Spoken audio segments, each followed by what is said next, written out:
안녕하세요 여러분, 아트메신저 이소영입니다. 인사하세요. 안녕하세요. 전 미경아 놀자 코너에 패널로 나오게 된 김동현입니다. 네, 동현쌤, 지난 시간에 우리가 은행이 도대체 왜 아트페어를 후원하는지 이런 것에 대해서 영상을 찍었고, 그 사이에 프리즈 아트페어 키아프가 있었죠. 프리즈에서도 은행이 보였고 키아프에서도 은행이 보였어요. 지난 편 영상을 보고 주변 분들이 어떻게 이야기를 하던가요? 의외로 생각보다 은행이 왜 아트페어에 이렇게 자주 등장할까를 궁금해하시는 분들이 많았었나 보더라고요. 다들 보고 나서 이런 이유들이 있었구나 하고 되게 재밌게 봐주신 분들도 계셨고요. 그리고 생각 없이 봤는데 또 보고 나니까 그럴 수 있겠구나 라고 이렇게 또 생각 없이 봤다가 또 재밌게 보신 분들도 있었고 네, 그랬던 것 같습니다. 자, 그래서 오늘은 어떤 이야기 할 거냐면, 저희가 은행과 미술, 경제와 미술 이 주제를 둘을 같이 담다 보니까 문득 좀 궁금했던 게 미술품 담보 대출이었어요. 사실 저도 컬렉팅을 하지만 미술품 담보 대출에 대해서는 유튜브에서 다룬 적이 없거든요. 그리고 또 이번 영상의 주제를 미술품 담보 대출로 딱 잡고 나서 제가 논문도 찾아보고 저희 집에도 미술 시장 관련, 미술 컬렉팅 관련 책들이 정말 많은데, 자세히 봤는데 이상하게 미술품 담보 대출에 대해 좀 자세히 등장한 책들은 없었거든요. 그래서 여러분, 이번 영상을 통해 나 평소 좀 미술품 담보 대출에 대해 궁금했다 이런 분들은 영상을 끝까지 보시고 좀 기본적인 미술과 경제 공부를 하면 좋을 것 같습니다. 은행이라고 하면 많은 사람들이 저금, 예금, 대출 이런 것 하는 곳이잖아요, 그죠? 그렇죠. 네. 그러면은 미술품 담보 대출이라는 것이 도대체 뭔지 동현쌤이 좀 간단하게 설명을 해주시면 좋을 것 같아요. 은행에 대해서 이야기를 하자면, 은행에서 이제 예금을 받는 걸 우리는 신용을 받는다라고 해서 수신이라고 하고 있고요. 수신? 네, 수신. 받을 수, 믿을 신 해서 네. 이제 신용을 받는다 해서 수신이라고 하고 있고. 그럼 출근해서 나 오늘 수신했어 이래요? 그러니까 수신 부서가 따로 있어요. 네네네. 은행에 수신 부서가 따로 있고, 네네. 돈을 빌려주는 그런 일련의 활동들을 우리는 여신 부서에서 주로 담당을 하고 있는데, 여신은 주려, 믿음을 주는 행위라고 이렇게 해서 여신 부서에서 담당을 하고 있습니다. 그러면 이 여신 부서에서 주요 하는 것들이 바로 담보 대출이겠죠. 그만큼 은행에서는 주요 업무에 해당하는 거고, 이 담보 대출을 통해서 이제 은행의 주요 사업 이익을 발생시키는 활동이기도 하는데요. 담보 대출이라고 하면은 여러 가지 담보물들이 있을 수 있겠죠. 생각나는 담보물이 좀 있으신가요? 일단 저는 집을 담보로 대출을 받은 적이 있습니다. 네. 그리고 자동차 담보로 대출을 그렇죠. 받기도 하고, 그럼 미술품 담보 대출은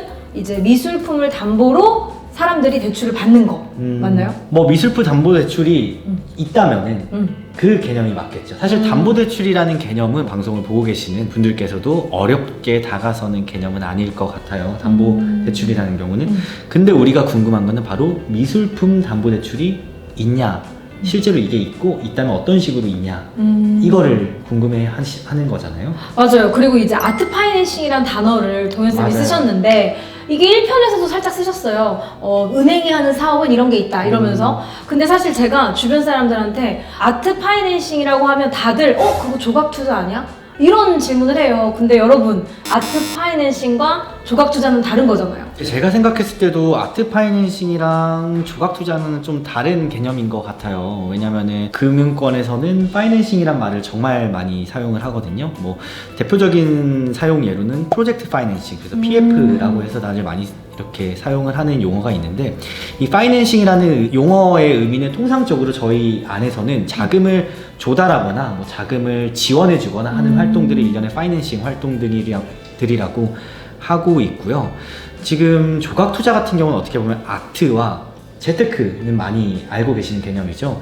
그래서 이 아트와 재테크의 합성어인 아트테크에 조금 더 가까운 개념이라서 아트 파이낸싱과 조각 투자에 해당하는 아트테크는 좀 다르게 봐야 되지 않나 라고 생각을 하고 저는 용어를 정의내리고 싶습니다. 네, 이거 제가 왜 했냐면 요즘에 사실 뉴스에 가장 많이 올라오는 게 조각 투자 업체에 돈을 맡겼다가 좀 이렇게 돈을 돌려받지 못하고 폰지 사기처럼 연결된 그런 게 막 계속 뉴스에 떠요. 그래서 이 영상 초반에 제가 일부러 얘기를 하고 싶었어요. 미술품을 바탕으로 담보대출을 한다라는 것은 개인이 소장한 미술 작품이 담보가 되는 거고, 미술품 조각 투자는 한 작품을 여러 사람이 사는 거니까 의미가 다르다. 그래서 이런 부분들은 당연히 입문자분들이나 초보분들은 알고 계셔야 되는 거고. 자, 그렇다면 미술품 담보대출, 아트 파이낸싱의 과정을 한번 설명해 주실 수 있으세요? 일단 아트 파이낸싱이라고 하면은 먼저는 이 담보물의 가치와 진위를 확인을 해야겠죠. 그래서 이 담보물이 실제로 위작인지 아니면 진짜 작가가 작업한 작업물이 맞는지를 먼저 확인을 해야 될 거고, 그렇다고 한다면 이 작업물의 가치가 금전적으로 어느 정도가 될 수 있을지에 대해서 책정을 해야 될 거고, 그 다음에 이 담보물에 대한 뭐 보험도 들어야 될 것이고, 이 담보물의 소유권을 이전하는 작업도 있어야 될 것이고, 여러 가지 활동들을 통해서 마지막에 이제 이 담보물에 해당해서 LTV라고 하죠. Loan to Value라는 건데요. 이 담보물의 담보 가치를 어느 정도로 인정해서 얼마 정도의 그런 금전을 이렇게 빌려줄 수 있을 것인지를 산정을 해야 되겠죠. 아, 그러니까 예를 들어 집을 담보로 대출을 받을 때 그 집 가격을 우리 맘대로 하는 게 아니라 그쵸. 평균으로 다 알잖아요. 공시지가. 맞아요. 저희 집이 복층이니까 또 그런 것도 다 다르더라고요. 적용이. 그쵸, 완전히 다 다르죠. 아, 그런 것처럼 미술품도 어쨌든 이걸 담보로 대출을 받으려면 미술품을 평가를 해야 되고, 그렇죠. 그 평가액이 산정이 되면 그 다음에 거기서 어느 정도 대출이 되는 건가요? 대략적으로 미국의 유타 주립대학에서 쓴 논문이 있는데요. 이 논문을 보면은 평균적으로 미술품 같은 경우는 약 50% 정도 되면은 많이 받았다라고 하는 정도라고 하더라고요. 물론 평균이니까 60%도 있을 수도 있고, 경우에 따라서는 더 높을 수도 있고, 또 경우에 따라서는 30에서 20도 있을 수도 있고, 그렇게 되겠죠. 근데 평균적으로는 50 언저리쯤이면은 높은 수준이다라고 이렇게 말씀을 하고 계시더라고요. 아니 근데 그럼 저희가 갤러리에서 작품을 딱 샀어요. 그럼 인보이스가 있어요. 그게 네. 어떤 그 문서잖아요. 이 작품의 가격이 등장한. 그럼 그 인보이스 상의 가격이 아니라 내가 이걸 가지고 있으면서 시간이 흘렀을 때 다시 한번 산정을 하는 것에 40%에서 60%. 그렇죠. 왜냐하면 기본적으로 금융기관이 되었든 뭐 비금융기관이 되었든 돈을 빌려주는 주체가 갤러리가 책정하는 가격을 신뢰할 수 있을까에 대한 질문을 먼저 가져보셔야 될 것 같아요. 갤러리에서는 어떤 기준을 가지고 가격을 책정을 하겠지만, 돈을 빌려주는 사람 입장에서는 이 담보물이라고 하면은 만약에 돈을 빌린 채무자가 유사시에 어떤 상황에 닥쳐서 원리금을 상환할 수 없는 처지에 놓이게 된다면 이 담보물을 어떻게 해야 되죠? 팔아야죠. 바로 시장에 처분을 해야 되는 경우가 생길 수 있을 텐데요.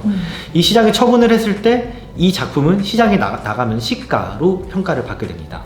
그렇기 때문에 이 담보물의 시장 가치를 돈을 빌려주는 주체들은 알고 싶어 할 것이고, 그 가치를 기준으로 담보 인정 비율이나 얼마를 빌려줄 것인지를 산정하게 되는 것이겠죠. 근데 좀 궁금해요. 미술품 담보대출 언제부터 진행이 된 걸까? 생각보다 미술품을 담보로 그런 담보대출에 준하는 활동들이 일어나는 것은 역사가 좀 됐는데요. 19세기 유럽으로 거슬러 올라가면은 유럽의 상류층과 귀족들이 향유하던 많은 예술품들이 있었을 텐데, 그런 것들을 대대로 내려오는 미술품을 소유하고 있었고, 그런 가문의 어떤 보물 같은 작품들이죠.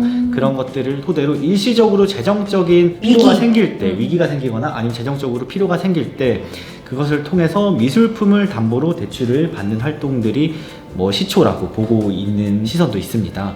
특히 예술이 잘 발달한, 그리고 가문이 잘 발달한 프랑스나 영국 같은 곳에서 이런 관행이 일반적이었다고 할 수 있는데요. 20세기 중반에는 그런 미국이나 유럽에서 그런 아트와 관련한 활동들이 활발하게 이루어졌으니까 거기서 시작이 돼서 미국에서 아트 마켓 자체가 커지면서 금융기관들이 고가의 미술품들을 담보로 해서 대출을 해주는 프로그램을 운영하게 됐습니다.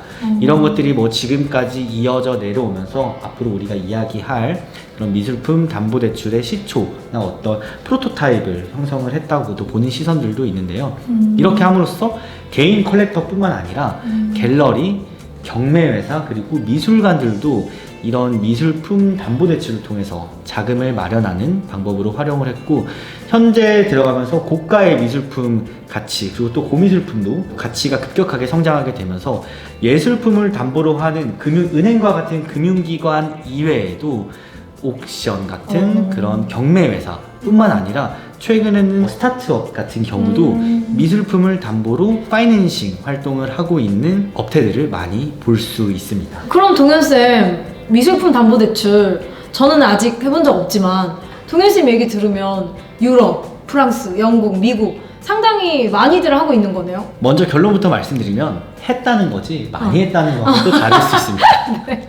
네, 그런 활동들이 있었던 것과 네. 이런 것들이 통상적으로 우리가 지금 현재 우리 볼 수 있는 것처럼 많은 형태로 주택이랄지 자동차와 같이 이런 담보대출 같이 많은 활동이 일어났던 거랑은 조금 거리가 있을 수도 있는데요. 제가 질문을 하나 드려볼게요, 소영쌤. 네. 소영쌤은 본인이 컬렉터이시기도 하고 네. 또 주변에 많은 컬렉터분들과 맞아요. 또 교류를 하고 있고 또 미술계의 많은 사이드에 계신 사람들과 이렇게 교류를 하고 지내시잖아요.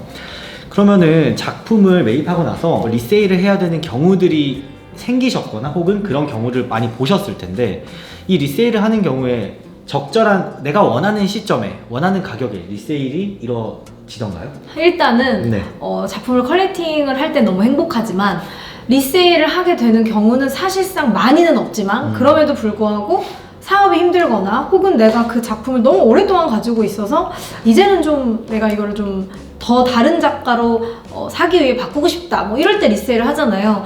근데 제가 제 주변의 컬렉터들을 봐도 저를 봐도 제가 원하는 가격에 원하는 시점에 잘 리세일을 한다라는 거 되게 힘들어요. 그런 특징 때문인데 보통 가장 널리 형성되어 있는 담보대출인 주택 같은 경우는 주택은 어떤 균질성이 있죠. 동일한 지역에 있어서 그런 균질성이 있어서 우리 집과 윗집의 가격 차이가 그렇게 많이 안 나죠. 크지 않을 수도 있죠. 뭐 층수에 따른 가격 차이가 당연히 그쵸. 있을 수 있지만 그 또한 충분히 반영이 되고 있고 이처럼 담보로 많이 활용되는 담보물 같은 경우는 삼성전자의 주식을 한번 예를 들어볼게요. 삼성전자의 주식은 시장에서 내가 갖고 있는 한 주와 소영쌤이 갖고 있는 한 주의 가치가 다를까요? 같죠. 같죠. 이거를 시장에 내놨을 때 동일한 그죠. 가격에 매도를 거래가 할수 이루어지겠죠. 그리고 이거를 내가 내놨을 때 바로 팔리겠죠. 그래도 시장에서 그쵸. 이 삼성전자는 거래량 자체가 많기 때문에 네네. 바로 팔리겠죠. 그리고 이 삼성전자의 주식의 가치를 산정하는 거는 어떨까요?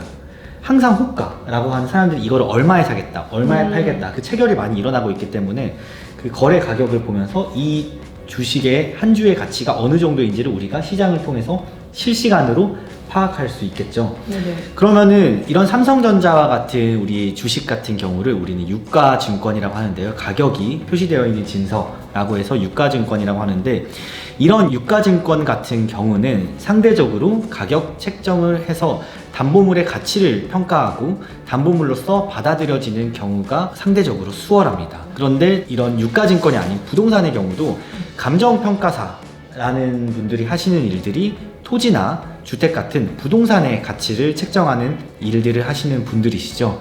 이렇게 전문적인 평가 기법과 이런 일을 전문적으로 수행하는 인력들이 있기 때문에 주택 같은 경우도 실제로 거래량 자체도 굉장히 많기 때문에 우량한 담보물 중에 하나가 될 수 있겠죠. 그러면은 담보물에 해당하는 특성을 제가 정리를 한번 드려볼게요. 뭐 많은 특성들이 있겠지만 가장 주요하게는 유동성. 이 담보물을 시장에 내놓았을 때 유동성이 있는 뭐 금전으로 환가가 되어야 되고요. 두 번째는 시장에서 거래가 되어야 되고요.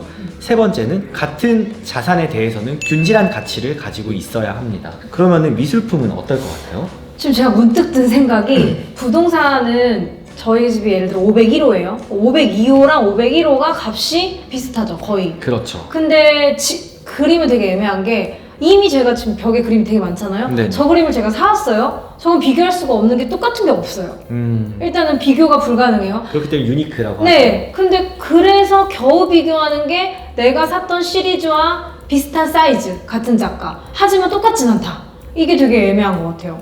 그게 매력이지만 담보물로 설정하기 되게 어려운 부분인 것 같아요. 그렇기 때문에 저희가 처음 말했던 것처럼 미술품 같은 경우는 가치를 평가하는 것 자체가 굉장히 까다롭습니다. 네. 그리고 가치를 평가를 해서 가격을 책정을 한다고 하더라도 이 작품의 시장에 내놨을 때 삼성전자 주식과는 달리 바로바로 거래가 되지 않을 수도 있고 어떤 작품은 거래가 굉장히 빠르게 이루어질 수도 있지만 어떤 작품은 오랜 시간 동안 거래가 이루어지지 않을 수도 있고 그렇게 되면은 팔고자 하는 사람이 만약에 급하게 팔고자 한다면은 가격은 점차적으로 내려갈 수 있겠죠.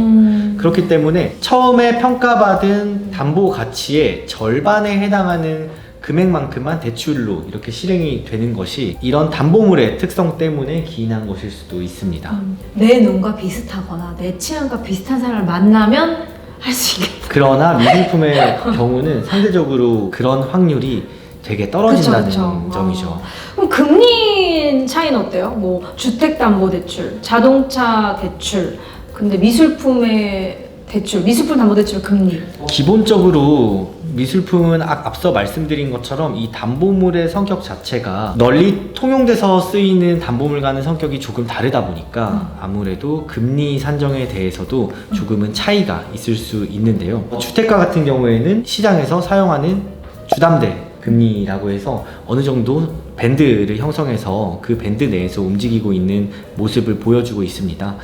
그렇지만 미술품 같은 경우는 상대적으로 높은 금리대를 보여주고 있는데요. 게다가 이 대출을 실행하는 주체가, 그러니까 돈을 빌려주는 주체가 누구인지에 따라서 이 금리를 산정하는 방식이 조금씩 차이가 나는데요. 국내 옥션의 양상을 봤을 때는 대부분 10% 이상대의 높은 금리를 통해서 돈을 빌려주게 되고, 하지만 옥션에서 미술품 담보대출을 실행하게 될 때는 대부분 작품 자체에만 집중을 하게 됩니다. 그래서 이 작품을 소유하고 있는 사람이 어떤 사람인지 보다는 이 작품이 시장에서 어떻게 평가를 받을 수 있고 이 평가된 금액의 몇 %에 해당하는 것만을 산정된 금리만큼의 대출을 실행해주게 되는데요. 반면 은행 같은 경우는 재밌는 사례를 한번 이야기를 해볼까 해요. 뱅크 오브 아메리카에서 실제로 미술품 아트 파이낸싱을 하고 있는데, 기본적인 대출 자격 자체가 이 대출을 원하는 사람의 컬렉션 규모가 1000만 달러 이상이어야 합니다. 우리 하나로 지금 현재 130억 이상에 해당하는 금액인데요. 컬렉션의 총 평가액이 그 정도 돼야지만 대출을 해준다. 네, 무려 130억 이상의 컬렉션을 보유하고 있어야지만 그 아트 파이낸싱을 이용할 수 있어야 되는데, 그런 분 대출 안 받을 것 같은데. 담보 대출. 혹시 모르니까. 그쵸. 그마저도 그 대출의 VIP 고객이어야 한다는 점이에요. 물론 경우에 따라서는 꼭 기존 고객이 아니어도 되는 경우도 있겠지만 대부분 VIP들을 대상으로 이런 아트 파이낸싱을 진행을 하고 있는데요. 제가 앞서 말씀드렸던 옥션 같은 경우는 작품의 가치만을 보고 대출을 실행한다고 말씀을 드렸었죠. 네네네. 그런데 이런 상업은행 같은 경우는 작품 자체만을 보는 게 아니라 이 고객이 지금까지 우리 은행과 어떠한 인터랙션이 있었는지, 우리에게 얼마나 로열티를 갖고 있었는지, 또 실제로 대출을 실행하기 전에 이 대출을 받는 사람의 재무 상황을 함께 점검을 합니다. 이러한 종합적인 이 사람을 둘러싼 재무 상황, 그리고 재정 포트폴리오를 분석을 해서 여기에 기준이 되는 금리를 설정을 하고 거기에 얼마만큼의 가상금리, 스프레드를 더할 것인지를 이렇게 달리해서 대출의 금리를 산정하게 되는 것을 확인할 수 있었습니다. 그러니까 옥션과 은행이 좀 다르다. 그렇죠. 정리를 드리면 옥션은 작품만을 보고 있지만, 물론 신용등급도 고려를 하는 경우도 있겠지만 기본적으로는 작품 위주로 보게 되고, 은행 같은 경우는 작품도 보지만 대출을 받는 사람을 둘러싼 재정 상태도 함께 본다라는 차이가 있었습니다. 근데 제가 이번에 이 영상 준비하면서 한국의 옥션 사이트를 좀 들어가 봤는데, 어떤 옥션에서는 안 하고 있고 어떤 옥션은 하고 있거든요. 근데 실제로 옥션에서 이게 가능한 건지, 대출을 해주는 것이. 기본적으로 우리나라에서는 대출을 하는 업무를 수행하기 위해서는 인가를 받아야 되는 구조가 있거든요. 네네. 그래서 아마 우리나라 옥션도 실제로 미술품 담보대출을 주요 업무로 수행하고 있는 옥션이라고 한다면은 이러한 인가를 받고 활동을 하고 있을 것이고요. 그래서 제가 찾아봤더니 K옥션은 담보대출 서비스가 아예 설명이 안 돼 있고요. 네. 서울옥션은 설명이 되어 있어요. 실제로 서울옥션 같은 경우는 대부업으로 인가를 받고 있어서 그런 미술품 담보대출을 주요 업무로 수행하고 있지만, K옥션 같은 경우는 이 대부업 인가를 받은 그 인가를 반납하면서 지금은 K옥션에서는 미술품 담보대출을 수행하고 있지는 않습니다. 정확히는 그 업무를 수행하지 못하는 것이죠. 근데 사람들이 되게 궁금한 게 뭔지 알아요? 네. 그 미술품 담보대출을 할 때 미술품을 가져다 줘야 되는지 우리 집에 있고 나를 믿고 대출을 발행하는 건지 그거 되게 궁금해요. 기본적으로 옥션 같은 경우는 어떨 것 같아요?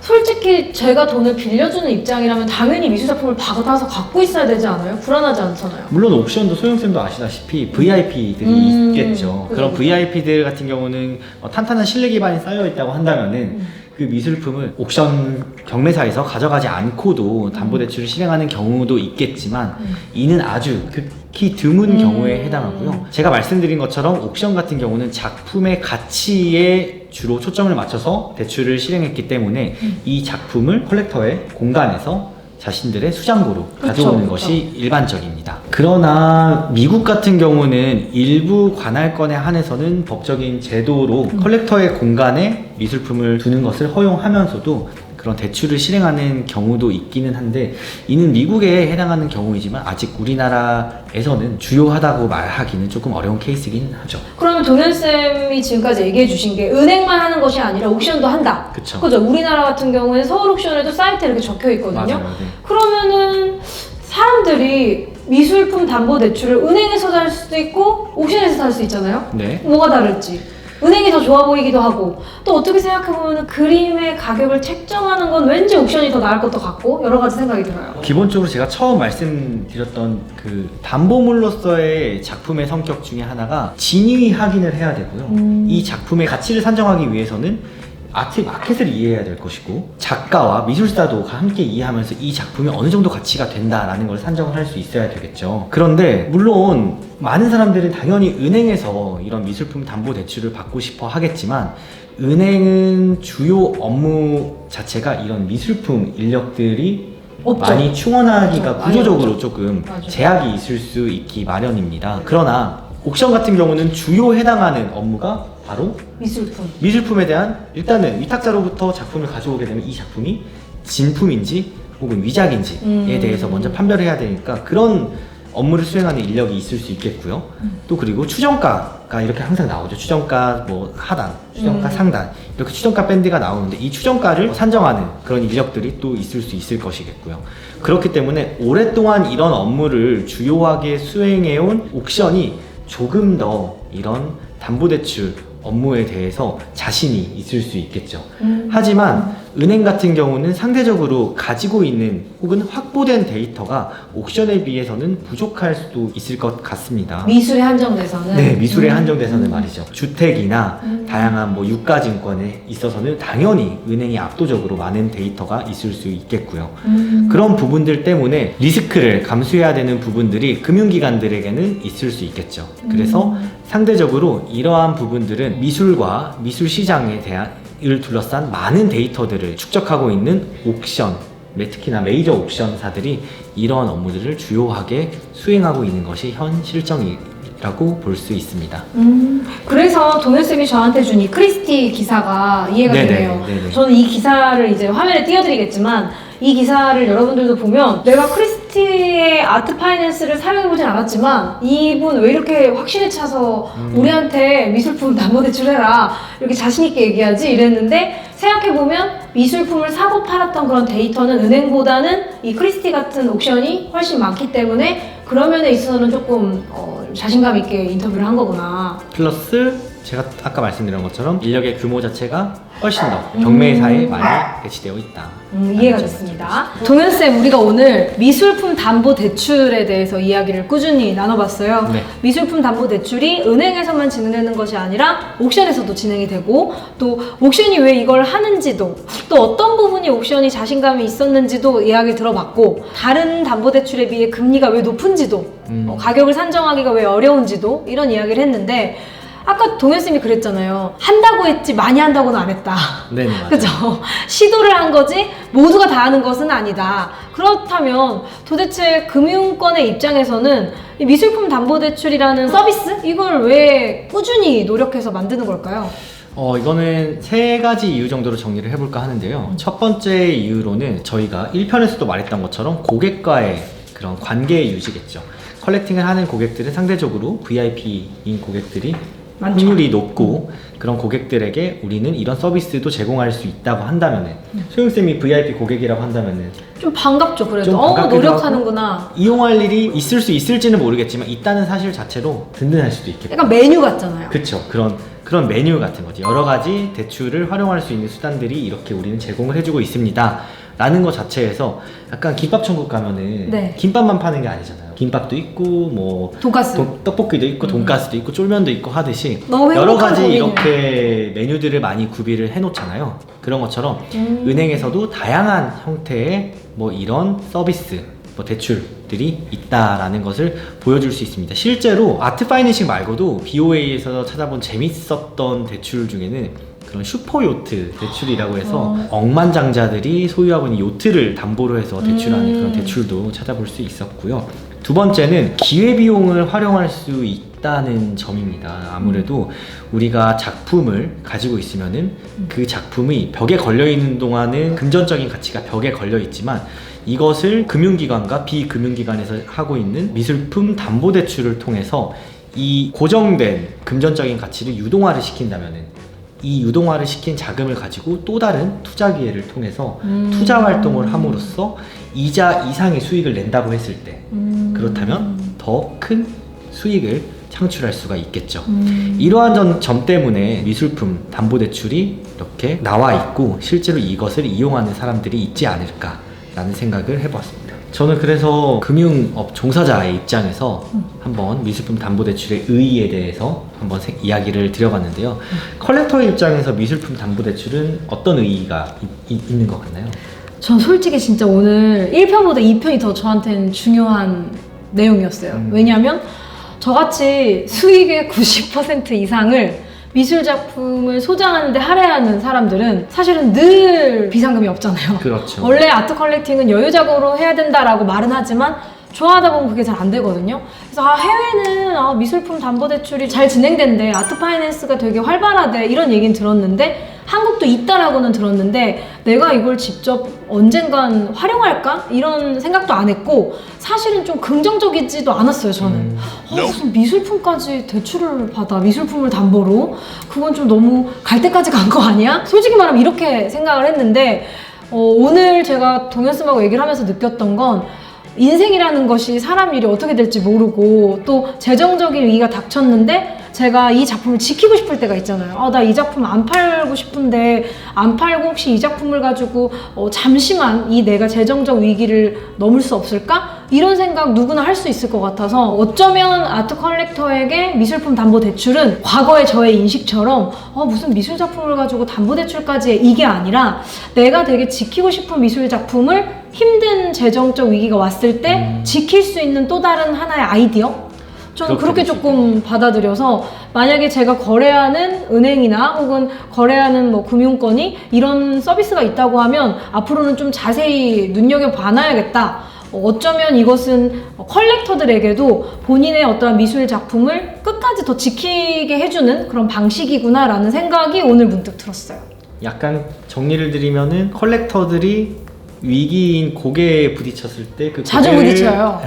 그 본맥경화가 생겼을 때 네. 넘어가게 할 수 있는 응급처치가 될 수 있다. 네. 약간 이런 맞아요. 말인 거죠. 왜냐면 제가 코로나 때 진짜 힘들었을 때 파나 같은 것들을 이제 직원들 월급도 줘야 되고 그러니까 팔아본 적이 있는데 사람 마음이 진짜 간사한 게 그때는 정말 필요해서 팔았어요. 팔고 나서 작품 가격이 어떤 거는 뭐 예를 들어 2천만 원에 샀는데 700만 원에 낙찰되기도 했고 또 어떤 건 100만 원에 샀는데 300만 원에 낙찰되기도 하면서 희노애락을 다 겪었죠. 근데 그때는 참 다행이다, 팔 수 있어서 이렇게 생각을 했는데 한 5년 흐르잖아요. 어떤 생각이 드는 줄 알아요? 작품 안 팔고 방법 없었을까? 그거 지금 나한테 있었으면 내가 진짜 그 작가 정말 좋아했는데. 그래서 약간 문득 한국은 아직 이 시장이 엄청나게 활성화되지는 않았지만 우리나라 미술시장이 좀 커지면 이런 어떤 다양한 프로그램도 좀 나오지 않을까. 그렇죠. 그런 생각입니다. 네, 저도 미술품 담보대출도 좋은 방식으로 우리 한국의 컬렉터들에게 그리고 컬렉팅 문화에 기여할 수 있는 수단으로 활용될 수 있기를 간절히 바라는 마음이고, 앞으로 또 이런 시장이 잘 활성화될 수 있게끔 많은 컬렉터 분들과 그리고 담보대출을 하는 그런 주체 금융기관이나 비금융기관들이 조금 더 그 뜻이 맞는 방향으로 잘 나아가기를 응원해 봅니다. 자, 여러분, 오늘은 이렇게 평상시에 우리가 잘 얘기하지 않았던 미술품 담보대출에 대해서 동현쌤과 이야기를 나눠봤는데, 결국에 가장 중요한 건 미술 시장의 건강한 방식으로 맞습니다. 진행이 돼야 하고, 또 미술 작품을 컬렉팅하는 것이 무조건 투자의 어떠한 물리적인 투자만이 아니라, 어떻게 보면 이런 미술품 담보대출은 심리적으로 내가 나의 작품을 좀 지킬 수 있는 방법이 될 수 있겠다, 이런 이야기를 좀 나눠봤고, 또 금융권 종사자인 동현쌤의 입장에서도 이야기를 나눠봤습니다. 영상을 보시고 미술과 경제 사이에서 우리가 이야기할 수 있는 좀 다양한 주제들이 많잖아요. 댓글로 이런 것도 궁금해요 이렇게 써주시면 저희가 앞으로 3편, 4편에 영감을 받을 수 있을 것 같아요. 동현쌤 2편까지 했으니까 좀 편해졌죠? 조금은 그래도 편하게 말씀 나눈 것 같아요. 네, 그럼 마지막 인사. 2편까지 준비를 해봤는데 3편부터 또 어떤 주제를 다룰지 많이 고민을 해보겠지만, 네. 여러분들의 많은 도움이 필요하니 많은 댓글로 궁금하신 부분들 적어주시면 저희가 같이 고민해보도록 하겠습니다. 네, 그럼 미술과 경제와 놀자는 오늘 여기서 마치겠습니다. 안녕. 안녕. 안녕히 계세요.